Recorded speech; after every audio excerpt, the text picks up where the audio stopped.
we're back here on the GSMC Baseball Podcast, bringing you our fourth segment, which is going to be talking about Jackson Merrill and his great season for the San Diego Padres. So, let's get into it. So, Merrill was, of course, one of the top prospects in all of baseball going into this year. I mean, he was top 10 consensus, most people, some people top 5, and it was a very interesting decision the Padres had to make with if they decided to have Merrill come up to the major leagues this year. Or keep him down and call him up later in the year, or come up next year as well. But he did make the roster out of opening day, and in surprising but not surprising in that they actually said it, but not surprising. A lot of people had theorized it that he would end up playing center field for them. Of course, Merrill was an infielder shortstop throughout his entire minor league career and would have to learn a new position on the fly. But that's really how desperate the Padres were for outfielders this year. And I don't think in any other situation they would have called him up and made him play center field. They probably would have waited till shortstop was ready or second base, something like that. But shows you how desperate they were for outfielders. And Merrill has had a pretty fantastic season this year. I mean, looking at his hitting stats, they don't jump off the page, but they've still been really, really solid. And he has been much better over the past month or so than he had at the start of the year. A 106 weighted runs created plus, and again, as much as that doesn't jump out of the page as, he's having a good season, but not great. This is a guy who is learning a new position on the fly and also just jumped up straight from Double-A. He never played a game in Triple-A and jumped up from Double-A last year to end up making the Padres opening day roster. So, obviously, it's a very talented player. And one of the things that really has surprised me with Merrill is how well he has played center field. I mean, it's been so fantastic.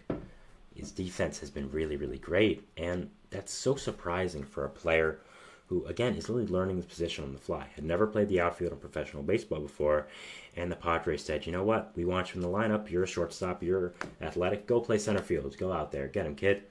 And he's played it great. I mean, he has 3 outs above average, 3 defensive runs saved for this year. And has been really, really incredible out there. And again, watching the game, his presence there is good. He knows what the instincts are. He knows what to do. And he's just a good baseball player, a really good, solid baseball player. And he's added a lot to this team right now. And one of the biggest things about this Padres team this year has been the outfield. Jurickson Profar is having an insane season out of nowhere. Fernando Tatis Jr. is having also an incredible season, but he's Tatis. We all know this. And Merrill, again, is having a really solid season in center field and is providing a lot of value, even though his numbers, again, don't really pop off the page. They're still good. And he also is providing a lot of value because of how he is in center field. So, yeah, has been a really, really fantastic player this year with the Padres. He's had a really great year. And unfortunately for him, he's just in maybe the greatest class of NL rookies ever. I mean, it's been absolutely insane right now. You look at just the guys that are right now that are atop the Rookie of the Year class for the NL. First of all, you of course have Paul Skeens, who has become boy wonder at this point and has been absolutely incredible and is having one of the greatest NL rookie pitcher seasons ever. Shota Imanaga, who's been insane, who might win a Rookie of the Year. Also, Yoshinobu Yamamoto, of course, who's been absolutely insane. Joey Ortiz has been incredible. Cherry Jones, Andy Pages, Michael Bush, Mason Wynn, who I talked about yesterday. So there's just been some absolute Jackson Merrill. There's just been some absolutely amazing players, and not just players that came out of nowhere. We knew about Imanaga. We knew about Skeens. We knew about Yamamoto. We knew Jared Jones had been absolutely amazing since the start of the year already. So all these players were doing really, really well. We already knew about them, and Jackson Merrill kind of just flew under the radar a little bit for this Padres team that was kind of in flux. And hasn't been talked about as much as he should be, I think, because of just how good this rookie class has been. I mean, looking at the AL as well, I mean, Mason Miller's having an insane season. Luis Gil's having an incredible season. So, overall, Merrill's having a really fantastic Rookie of the Year season. Of course, isn't going to win the award because of just how many players are above him, but should be getting a lot more credit, in my opinion. Should definitely be talked about a lot more. And yeah, just being really, really incredible. And the impact on the team has been very, very large. I mean, they really didn't have a center fielder this year.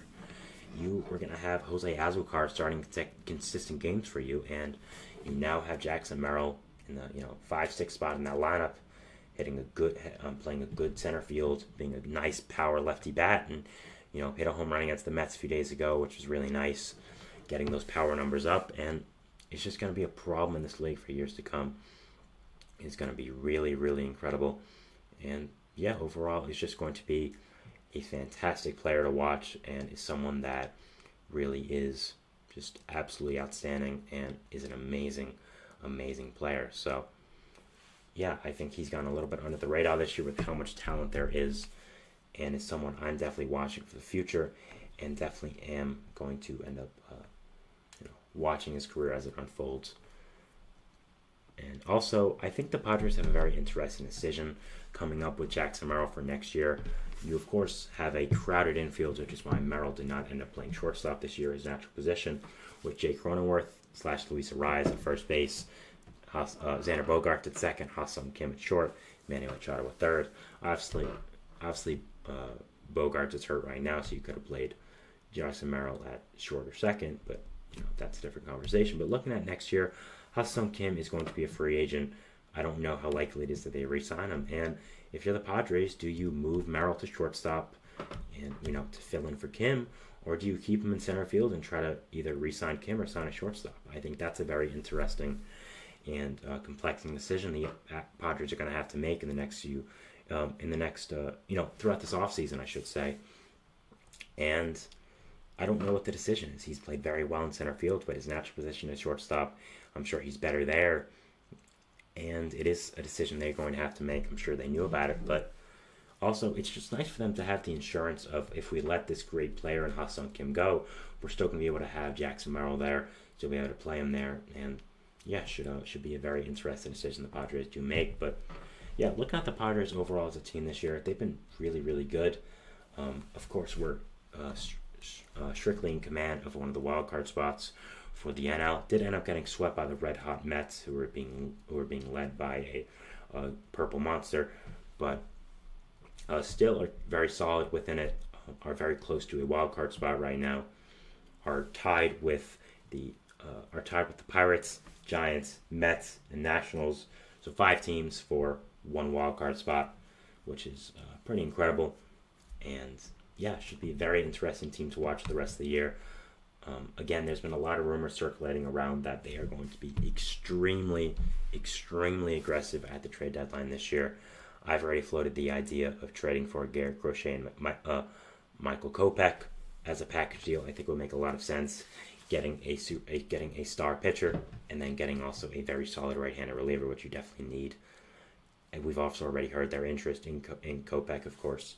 In Crochet from Ken Rosenthal, so I'm sure that makes a lot of sense, and it'd be a very interesting situation to watch the trade deadline get sooner. But yeah, Padres are a very interesting team, have a ton of talent, have really exceeded a lot of expectations. People not think they would be great after Juan Soto did leave. So yeah, overall, Merrill is really adding a lot to this Padres team, is making this team pretty fantastic, and I really like this Padres team. There's a lot of good teams in this NL West, but I think they do stand out, and Dylan Cease move has been really great.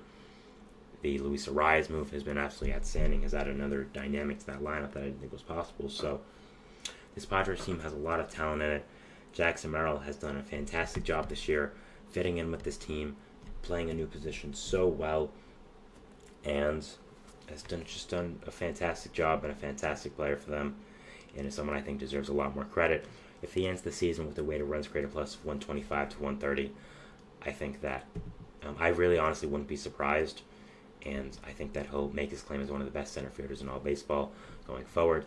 Love this guy, love his future, and will be very interesting to see what position the Padres choose to play him in the future. And I also wouldn't be surprised if he gets a huge extension from the Padres in the offseason. Just that's what AJ probably does. So, yeah, that is it for our fourth segment here, talking about Jackson Merrill and his great rookie season. Also going over the Padres as well. We'll be moving into our fifth and final segment here for today's show, which is going to be talking about Tyler Anderson and some trade rumors involving him, and just his fantastic season as well for the Angels. So, yeah, we'll be going over him and going over that, and we'll see you after the break. So, thanks, and bye.